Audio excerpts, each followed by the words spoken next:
Welcome everyone. Thanks for being here for this impromptu conversation. Impromptu as it might be, it is still incredibly important as we're speaking to an issue that is significant, profound for everyone in the state of Minnesota. Anyone who's watched 2 seconds of the news or kept their eyes open know that we are in a moment of profound crisis where we are struggling to make sense out of what is happening to us in the state of Minnesota because of decisions made by the federal government. I'm talking obviously about the presence of ICE throughout the state and some of our sort of collective struggles trying to figure out what exactly they're doing and why they're here. One thing that has been missing from a lot of that conversation is the consequences of some of these actions on the whole state, and more specifically on agriculture. So today, farm leaders have come together to discuss the consequences of our current crisis on agriculture and in greater Minnesota. Now, something that you probably are all aware of is that 1 in 5 jobs in the state of Minnesota has something to do with agriculture. Agriculture is a quarter of our GDP.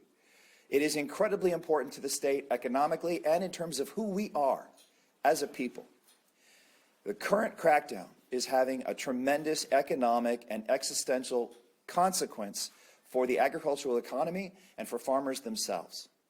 There are just now 3,500 H-2A visa recipients in the state of Minnesota doing agricultural work legally in the state of Minnesota, who some are afraid to come to work. Now you might say, should they be afraid or should they not be afraid? That doesn't matter. Reality, the truth, the actuality of the situation that we have right now is that the current situation is having a tremendous economic consequence throughout the state, but especially hard on our farmers.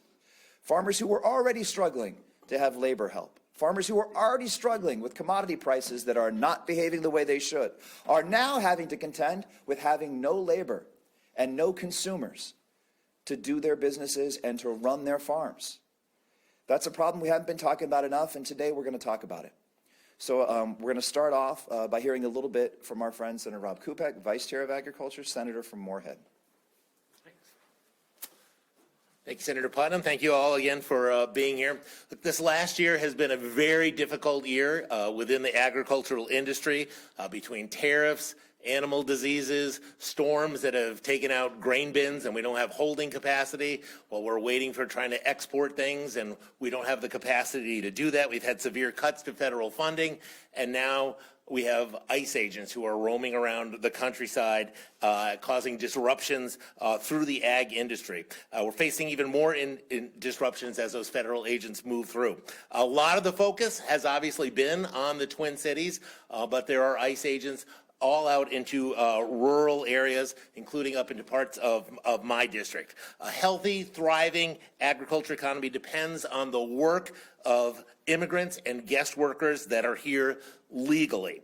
A vast majority of those people doing this work, not only are they here legally, but they're afraid to go to work because they may just get picked up. And we have seen numerous instances of legal people being picked up, detained, shipped off in some cases to faraway places, and you know, at times facing down people with guns. So the trauma that goes with that they just don't want it, they just want to avoid. We've also seen the impacts of local businesses where restaurants have closed down, afraid for ICE showing up at those locations.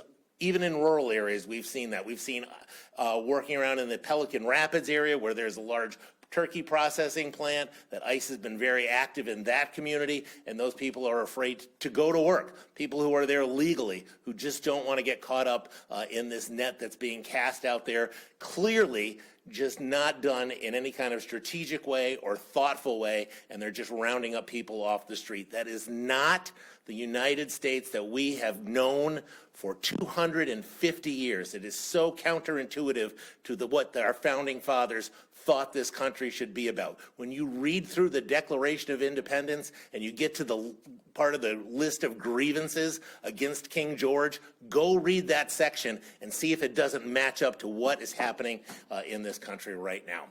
With that, I'd like to introduce Gary Werdish, President of Minnesota Farmers Union. Thank you, Senator Putnam and Senator Kubik, for arranging this and organizing this. And as Senator mentioned, my name is Gary Werdish, and I serve as the president of the Minnesota Farmers Union. which is a grassroots general farm organization representing farmers, ranchers, and rural communities. The actions of the immigrations and custody enforcement in the Twin Cities metro have been making national and international new headlines, and their actions have generated a great deal of concern amongst our members. Members are concerned about the Twin Cities and their fellow Minnesotans. Some are worried about whether they can come into the region to make their food deliveries. Others wonder if what they are seeing on TV and social media is real. I know all of us have seen the video of a mother, Renee Good, getting shot by ICE agents. So I'll start by what might seem the obvious. What's being reported is real. It's causing chaos. It's traumatizing families. It's making us less safe, and it needs to end. Farmers Union, we work with restaurants in the Minneapolis area and other parts of the state. They're closing because they're workers. Even though they're legal, they're afraid to go out of their house. They're afraid to go to work. They're legal. Can you imagine any one of you, of us, being afraid to go out of our house? This week, members are increasingly concerned about ICE's operations in greater Minnesota, and we're hearing about actions that don't respect our constitutional rights. We are hearing increased reporting from members and in the news about ICE activity in rural communities across the state. ICE is targeting individuals indiscriminately, creating a culture of fear not just in the metro, but also in rural communities. This results in people, including those that are legal U.S. citizens, feeling like they need to hide in their homes in order to remain safe. They fear showing up to work, to hospitals, to work in nursing homes, and even to school. I'll repeat, kids don't feel safe going to school. It's already bringing life for some families and in some rural communities to a halt. To state it plainly, this is wrong and unjustified. The surge we're experiencing needs to stop now. You know, growing up in a rural community, I grew up in a rural community, or I still live in a rural community, and going to a rural church, we were taught to always respect and help our neighbors and others. It didn't matter what side of the tracks you lived on or what color your skin was. Farmers Union has long been part of pushing for comprehensive immigration reform. Central to that work is the rule of law and having a fair process, but we are not seeing that now. That is why today Minnesota Farmers Union is joining the others here to call for an end to the surge of ICE agents in Minnesota. We must return to the rule of law, and that includes respecting local law enforcement and allowing BCA to do their job. Our leaders should be working to strengthen rural communities and help address the crisis in farm country. This surge is not the solution. We still do not have a farm bill, but I saw its budget more than triple.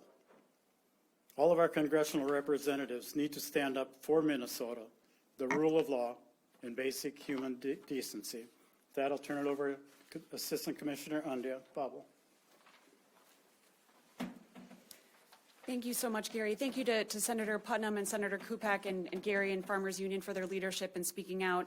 I'm Andrea Vabel. I serve as Deputy Commissioner at the Minnesota Department of Agriculture. And food and ag has always been a cornerstone of Minnesota's economy. It's what made Minneapolis the mill city, the flour milling capital of the world. It's why we're home to companies like General Mills, Cargill, and Land O'Lakes.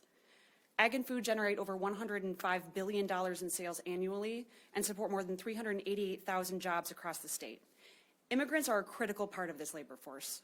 According to the Minnesota Chamber of Commerce, approximately 1 in 5 workers in Minnesota's food manufacturing industry is an immigrant. The USDA census shows us that 27% of farms in the state rely on hired labor. While the exact percentage of that group that is immigrant labor can fluctuate, foreign-born workers play a critical role on our farms. Let me be clear, we would not have the safe and abundant food supply we're used to if it wasn't for our immigrant neighbors.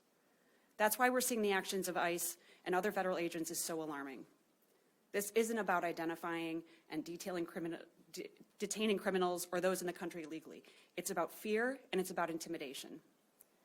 That fear and intimidation is leading to immigrant workers, both documented and undocumented, staying home due to fear of raids. Farms and food processing facilities then struggle to find enough labor. Shortages in labor lead to higher production costs, which economists warn will result in increased food prices for consumers. None of us live in a bubble when it comes to our food supply. The actions being taken by the federal government across Minnesota will eventually have an impact on all of us at our local grocery store if this continues. This is devastating to our rural communities and the vitality of our rural towns. The safety and strength of our food and ag businesses remain our priority, and that does not change depending on the color of your skin. We demand ICE leave now. Thank you. We'll open it up for questions. Any questions? You guys have examples, recent examples of ICE going out into rural Minnesota and specifically on farms? Oh, I think we can talk about any kinds of specific episodes. Just earlier today, Commissioner Peterson told us a story about two individuals who were working at a farm who were here illegally, who were afraid to go to Casey's to get lunch because of an ICE presence had been there just prior, a few moments before. So obviously that's anecdotal, but keep in mind this is stuff that's happening kind of in real time, very, very fast. And I know that in some circumstances people are saying things like, well, is it real? You're just making this up. Is this true? It's true, one, and two, what is equally true is the fact that people are genuinely experiencing this anxiety and this fear. This is about fear. Real cops don't wear masks. That's just the way it works. And in greater Minnesota, frequently, as Gary was kind of suggesting, you have a relationship with law enforcement. They're local cops. You know the people who are policing your community. That is not the case here at all. This is not a typical or reasonable law enforcement activity. It is one that is designed for fear, thus the masks. And the mystery and the lack of coordination with local law enforcement, so that you can talk to your local sheriff out in the rural area and they have no idea where ICE is. That's part of the plan, is that ubiquity. They could be anywhere, which means they're everywhere. And that has, I think, infiltrated, quite rightly, the psyches of so many people working in farms throughout the state of Minnesota. Does anyone have something better? She has a real answer. No, that's a good answer. I'll also just remind folks that in terms of agriculture, the food supply and the food supply chain it's not just farms. So we're talking grocery stores, we're talking food processing facilities, we're talking meat processors, we're talking about dairy farms. We're talking about a large amount of institutions and entities around the state that the food supply is part of. So certainly we're hearing it on farms, but also all over the place. It is, you've seen the videos of Target and other places. That's where people go get their food. This is a real-time part of all of agriculture and the food supply chain. Well, we noticed a couple incidents in Wilmer, video, for example, but I'm also wondering if perhaps by virtue of it, this surge happening in winter, maybe not as impactful to farmers. Well, it's going to make a difference on the type of farm operation you have. There's no doubt about that. But it's having an impact, and it's happening so fast. There's probably things out in rural that it's happening actually on some farms that we aren't even aware yet, haven't made the news, because it's in and out, and we don't. As Senator Putman says, there's no interaction with the local police enforcement, so they have no idea a lot of times. So a lot of this is still coming out. It's just surged throughout the whole state. Gary, are you hearing some people, farmers who are like looking ahead and thinking, is this going to impact my ability to find and recruit workers when planting season begins? Or are people already starting, sooner than people realize? No, it will definitely have an impact, because I know of a number of farmers that hire H-2A workers to come in and, for the season to work, on a crop farmers. And yeah, they've had a struggle getting workers here on time anyway. And especially if you're planting crops, you get a short window to get their crop planted. And if that process is delayed even farther, they might get here when it's too late. So it's definitely going to have an effect on them. There again, we don't know yet, but it's certainly going to have an effect. The estimates I've read, somewhere between 40 and 55% of labor on physical farms comes from undocumented immigrants. So I'm wondering, and the Trump administration has said they want an all-American workforce. So I wonder what you would say to folks who agree with that and would like to see the undocumented immigrants, even the ones who have been law-abiding, not working there. I just want to say that I appreciate that qualification or that bit of data, but they're also telling us it's about criminals, which it clearly is not. So the fear that one who is here legally or one who is here without documents, that fear is the same. And both of those people are staying home from work. And the business that employs them is struggling. And in terms of the seasons, yeah, the seasons might make it seem like this makes more sense now, but there's no sense to this at all. This isn't about seasons, it's not about governance, it's about ratings. Yeah. Well, it still goes to the overall problem with our immigration system. We haven't made any progress in the immigration system, and you can blame both parties on that. It's been for decades. We've known about this problem and we don't address it. There's a lot of people, there's been reports of people just recently had a report of a restaurant owner in one of the suburbs that got deported back to his country and been here for 20-some years, and his children are legal, but he came here undocumented. He's still supposedly illegal, has never done anything wrong, part of his community, owning a business, providing jobs, and very much part of a business. Is that who we want to deport rather than fixing our immigration system? The focus should be on fixing an immigration system. There was bipartisan agreement last fall with Senator Lanford out of Oklahoma, a very conservative senator, was the lead author on the Republican side to get an immigration reform done. That hadn't been, his first bill, that major bill that would have addressed some of these problems, got killed because the president he said don't pass. He wants this as a campaign issue. Well, he's in office now. Let's fix the damn thing instead of causing chaos through the whole economy. Gary, can you speak to, have you heard from Republicans in the congressional delegation about the ICE enforcement issue or about the USDA freeze? We've heard mixed reports on the USDA freeze. There's some that we've heard a report from one congressional aide that said, no, it's not going to be that. But then again, you hear there's still confusion. I'm not sure if they're getting the whole story. And we haven't heard directly from other than seeing some of the posts of more on the Republican side sticking up for what ICE is doing. And, that's unfortunate. You got to, as I mentioned earlier, a lady got killed. That's senseless. Let's fix this rather than causing the issues they are facing. Senator Kupak, how are the sunflower fields in Clay County doing? I asked because I used to work on them. Sure.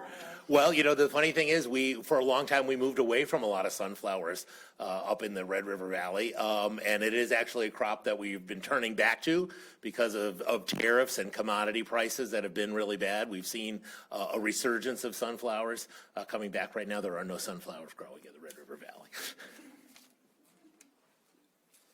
For the senators up there, how significant of an issue do you expect this is going to be when you return for session and heading into November?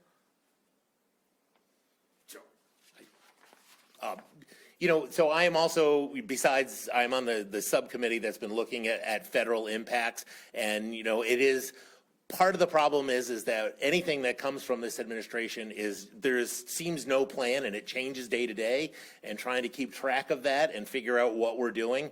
I think, as a subcommittee, we've been taking a lot of testimony, and we've been hearing from places, particularly in rural Minnesota, particularly about rural health care, farmers who are not going to have access to health care anymore, rural hospitals that are already doing 10% of their billing is charity care. And so we've heard a lot about that. And I think as we go into the next session, we're going to need to be, and obviously this is not a budget session, but we're going to need to be cognitive, I think, of when we make rules and laws, we need to make sure that we are not going to do anything as a state that is going to even further enhance the problems that we are seeing all across the state from the impacts coming down from the federal government.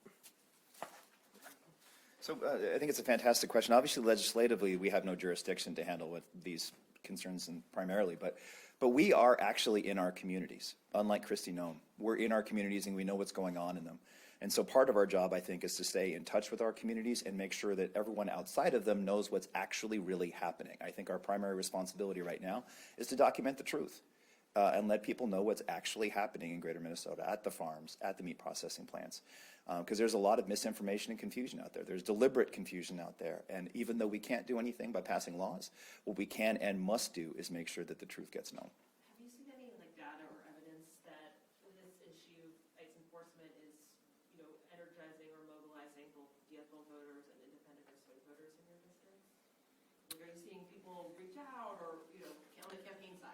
You know, I would say that, and Rob can speak to this too from his experience in Moorhead, but I would say that this isn't just about ICE, but ICE has energized a certain kind of energy. But I'll be perfectly clear. This isn't a partisan concern. This isn't a DFL or a GOP issue. This is a human decency issue. This is a respect for your community and for your neighbors issue, which goes across blue and red. I always say that, and I believe this to my heart. You talk to anybody long enough, you'll find out they're purple. You just got to put in the time to talk to them. And right now, people are speaking up on their own, and they're saying no to what's happening to us all around. And they are not saying, I'm going to stand up as a DFL voter, I'm going to stand up as a GOP voter, but they are going to say, I'm standing up for my community, and this is unacceptable. Sure, and I'll just add, and obviously, you know, we've seen people that have gone out and demonstrated in, you know, even in Detroit Lakes, they have a regular turnout of people who are concerned. I think when I talk to farmers, their thought is, I thought they were going after people who had done bad things here and we're going to take away the worst of the worst and leave kind of everybody else alone. And I know that, you know, the new Americans or the immigrants or the H-2A people that I hire, they're not those aren't those people. So why are they not staying here? I mean, we have in Moorhead, Fargo, we are chronically low unemployment. We cannot ever find enough workers to come up there. We need some sort of immigration policy that brings that in. The only thing for my friends on the North Dakota side that have even increased the population of North Dakota has been the immigrants that have come to work there, because it's a great community to work. There are plenty of jobs. They're good paying. The cost of living is low. Our schools are great. It's a great place. And I worked for 15 years. I volunteered with Lutheran Social Services. My background's a meteorologist. My job with them, I volunteered as these new Americans came in. I would have to explain to them about the weather in Moorhead and Fargo, because they all were coming from someplace that was much warmer, and that's the most dangerous thing. And every time I talk about a blizzard, they'd go, okay, but if the buses aren't running and the roads are closed, how am I going to get to work? That was always their main question, is how do I get to work when that occurs? And you have to say, well, we do make exceptions when there's a blizzard. You may not actually have to go to work that day, but that's it. That was the work mentality of the people that were coming. Last question. Sorry. Has there been any contact with, I mean, who do you talk to as far as on, you know, DHS or ICE, or who do you talk to find out these answers? How long are they going to be there? And are they looking for anybody? Is there anybody you can talk to find out what's going on with them?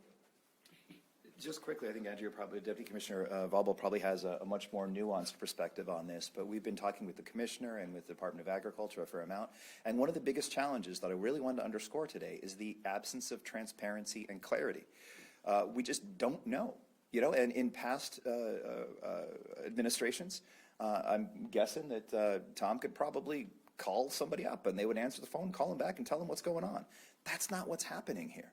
And besides, they might tell you something today and change their mind tomorrow. It's incredibly difficult to have any degree of, not even faith, just basic level trust with the current administration, because there's almost deliberate obfuscation. We don't know what's going on, and they won't tell us, and when they do, they change their mind. So it's really hard to tell. But Commissioner Vauble might have more detail. Thank you. Yeah, I would echo those same remarks about just lack of transparency. I think similar to our experience with USDA and the funding freeze, or whatever it is that they're calling it at this point, very little insight into what that means for us. And that's a big deal in terms of the services that we provide to farmers and producers all around the state, because we do get federal funds from USDA that do important things like meat inspection, do things like help fight foreign animal diseases. If we don't have that funding from the federal government, that affects our folks directly. So I think the lack of transparency has been very difficult for us to be able to operate in a way in good faith. And I also just want to put a finer point on the fact that, you know, I think a lot of folks don't understand how our food supply works. And so when you take the folks that are milking our cows every day, several times a day, when you're taking the folks who are harvesting the specialty crops, when you're taking the folks who are, you know, staffing our grocery stores around the state, when you are taking those folks away, if nothing else, people being ripped from their families out into the streets isn't enough to get you to care about this, the food supply will be significantly affected if this continues the way it is. So I just want folks to understand that this affects you even if you don't think it does. Sorry, can I ask one more For the senator, I'm wondering, another issue has been childcare, childcare facilities not having workers, impacting parents. I know rural access to childcare, rural communities is already an issue. Are you hearing anything about that from constituents so far, about the impacts there, staffing and other issues in childcare centers? I am actually, and I've been, and Rob can speak next as well, but what I'm hearing about, not just with childcare centers, also with healthcare, with people afraid to go to doctor's appointments, with staff who work in hospitals and clinics also, being unable to go to these places. And the thing I think is incredibly important to realize is it's not like everything was Skittles and rainbows before this happened. We had plenty of challenges before, and now we're adding challenges. We did tremendous things in the state of Minnesota to bring down the cost of eggs. Now it's going to go right back up. And don't get distracted by cheap Venezuelan oil. You're still going to have to eat an omelet at some point. We've worked really hard to try and stabilize things and to make life more affordable for Minnesotans. And this surge right now is having the exact opposite effect and undoing a lot of the good that we did. Sure, and I don't know specifically around child care, but I have met with, constituents who they are legal citizens of the United States. They do not want to send their kids to school, to just regular public school, because in our area, if it's just a regular border patrol and they get detained, they're taken to Grand Forks, which is 80, 90 miles away, and sometimes they got to figure out how they're going to even get back from Grand Forks if they're just picked up and they're legal citizens just because they weren't carrying your documents around. That's, nobody's stopping me. I have a passport. You're not supposed to actually carry your passport around, right? You keep it locked up in a lockbox so you don't lose it. So when you travel foreign, you could have it. And to the thought that people are having to, carry documents around just is the complete antithesis of what this country is supposed to be about.